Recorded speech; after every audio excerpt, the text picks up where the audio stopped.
Commission presents The Story of Miriam by Gloria Kearney. Episode 5, Desert Meeting.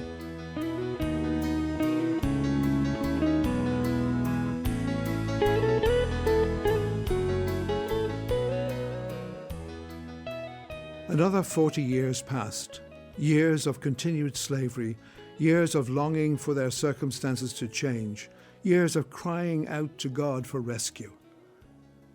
Pharaoh died, and another Pharaoh took his place, but nothing changed for the Israelites, until one day Aaron gave some surprising news to Miriam.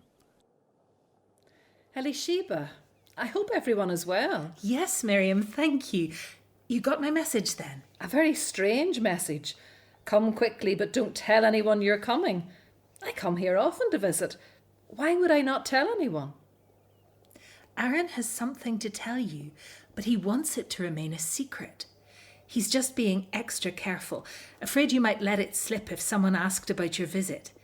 And yes, the family are all well. I don't know how your father is still managing to work. Only by God helping him. We pray daily that God will keep him strong and healthy. I brought some meat for you. That's wonderful, thank you. I'll put it in the pot for tonight's meal. So why have you sent for me?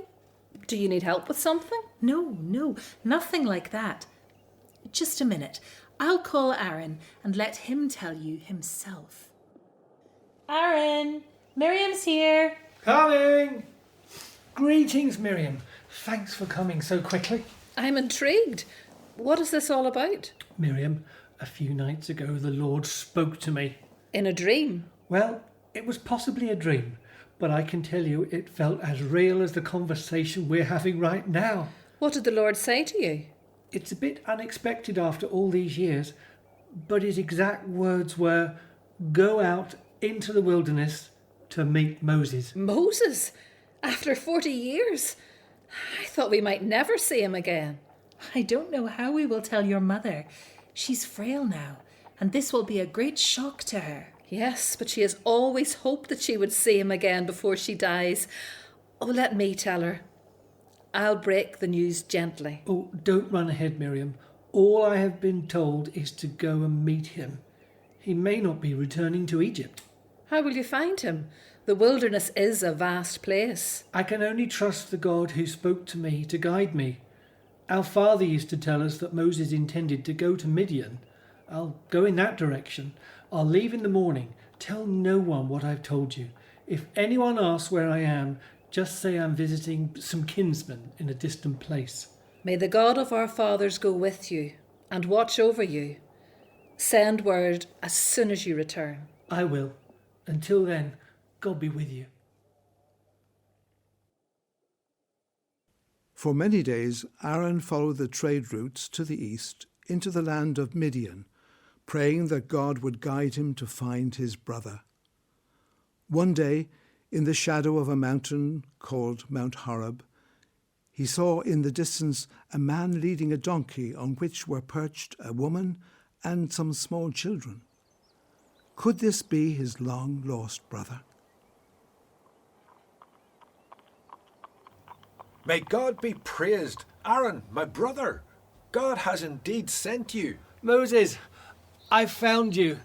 I did not even know where to look, but our God has been faithful. Praise be to his name. Greetings, brother. It's been such a long time since we last met. The Lord told me you were coming. I'm glad our meeting has been at the mountain of the Lord, Mount Horeb, a very special place to me. But more of that later. Let me introduce my wife, Zipporah. Greetings, Zipporah. May you and your sons be blessed. Greetings, Aaron, my brother. How did you meet Moses, Zipporah? Well, my father is the priest of Midian. My sisters and I were drawing water from a well near our home when we were chased away by some shepherds. Moses rescued us, and we brought him home to meet our father. We thought he was an Egyptian to begin with, but soon realised that he also worshipped the one true God. My family took him in, and I was given in marriage to him. Moses is fond of rescuing people. At least this time there was a good outcome. Aaron, let me tell you of my next rescue plan. It's on a somewhat larger scale than rescuing a few shepherdesses. And it all began on this mountain. Let's talk as we walk along. We have a long journey ahead of us. My brother, I'm almost afraid to ask. Are my father and my mother still alive? I often remember my mother's sadness at our parting. They are both alive. Frail, but alive. May God be praised. I had to leave before telling them about God's instructions to me to meet you, but Miriam knows. She was to tell them, so they will at least know you're alive. So, you heard from God too? That's what's so special about the mountain where we met, Mount Horeb. It's where I saw God's power and heard his voice. Moses changed that day. From a man content to shepherd my father Jethro's sheep to a man obsessed with an assignment from the God of our fathers. Zipporah, this is the place where we agreed you would return to your father's house. You and our sons will be safe there until I've done what God has asked of me. I will miss you so much, my love, but I know you've a job to do. I too. It's a hard decision. Take the donkey to help you on your way. I will walk with Aaron. Go in peace, my love, until we meet again.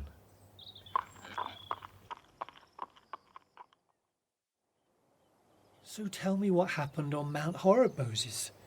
God told you I was already on the way to meet you? How strange. And what did Zipporah mean about an assignment? Let me start at the beginning. I was looking after Jethro's flock. It can be difficult to find good pastures, so I led them far into the wilderness near Mount Horeb. Suddenly, I noticed something very strange. A bush had caught fire. Not that unusual, Moses. It does happen sometimes. Yes, I know. But normally a bush that's burning will be reduced to ashes in a matter of moments. This bush kept on burning, but wasn't consumed. I went over to see what was going on, and the most amazing thing happened.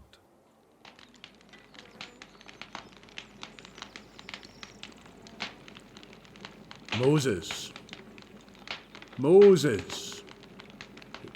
Here I am. Who are you? Do not come any closer. Take off your sandals, for you are standing on holy ground. I am the God of your fathers, the God of Abraham, the God of Isaac, and the God of Jacob. How can I stand before you, Lord?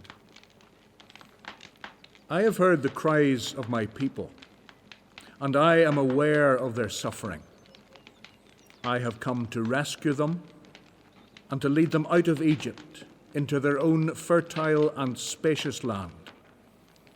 I have seen how harshly the Egyptians abuse them. Now go. I am sending you to Pharaoh. You must lead my people Israel out of Egypt. No. Who am I to appear before Pharaoh? Who am I to lead the people out of Egypt? I will be with you, and this will be a sign to you. When you lead them out, they will worship me at this very mountain. They will not believe me. If I go to them and say that the God of their ancestors has sent me, they will ask, what is his name? What will I tell them? I am who I am. Say to the people of Israel, Yahweh, the God of your ancestors, has sent me to you. This is my eternal name, my name to remember for all generations. Go and call the elders of Israel together and tell them that I will lead them to a land flowing with milk and honey. They will accept your message. Then bring them to Pharaoh and ask permission to make a 3-day journey into the wilderness to offer sacrifices to the Lord. But I know that Pharaoh will not let you go unless a mighty hand forces him. So I will raise my hand against Egypt and perform all kinds of miracles amongst them. Then at last he will let you go, and the Egyptians will even give you gifts as you leave. But what if they don't believe me? What if they say, you never appeared to me?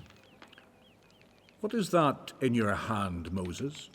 My shepherd's staff. Throw it on the ground. Ah! It's become a snake! Ah, no! Reach out and grab its tail. What? Grab it! Oh. How did that happen? It's changed back into my staff. Perform this sign. The people will believe you. What an experience, Moses. So we have both heard the voice of God. I was terrified too when he spoke to me, but in some strange way I knew who it was, and I knew it was a voice not to be disobeyed. Well, I will never forget it. It will give me strength for the challenge ahead. And that wasn't all. He did another miracle. Told me to put my hand into my cloak, and it became diseased. Now, that frightened me too. When I repeated the action, it became healthy again. We're to use these miracles to convince the elders. We? Why we? How did my name come into it? Ah, well, I'm just coming to that. In a final effort to protest at what I was being asked to do, I reminded God that I'm not very good with words. I sort of get tongue-tied and my words get tangled. I asked him to send someone else.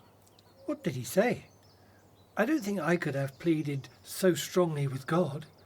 Not after hearing his voice. You don't seem to be as tongue-tied as all that. He actually became angry with me. When I think about it now, I'm just grateful he didn't strike me dead. Instead, he said, "What about your brother Aaron the Levite? I know he speaks well. He's on his way to meet you now. He'll be delighted to see you. Talk to him and put the words in his mouth. I will be with both of you as you speak. Aaron will be your spokesman to the people. He will be your mouthpiece, and you will stand in the place of God for him, telling him what to say. That is God's plan, my brother. Will you obey him? Will you come with me to Pharaoh?" A strange plan indeed. It doesn't make much sense to me.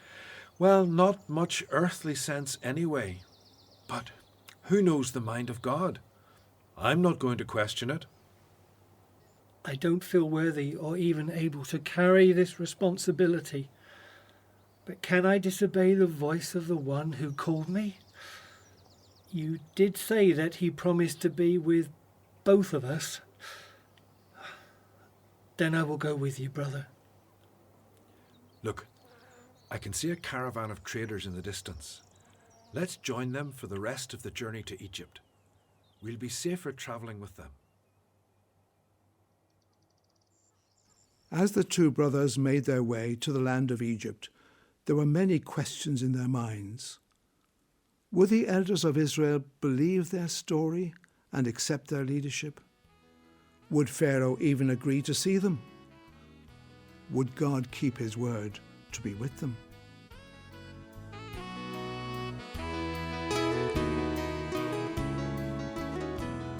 In the story of Miriam by Gloria Kearney, Miriam was Candace Foster and Moses, Drew Gibson. Aaron was played by Mark Smith, and other parts were played by members of the Commission radio drama team. The play was produced in Commission Studios in Belfast by Colm Flanagan. Episode 6 is entitled Let My People Go.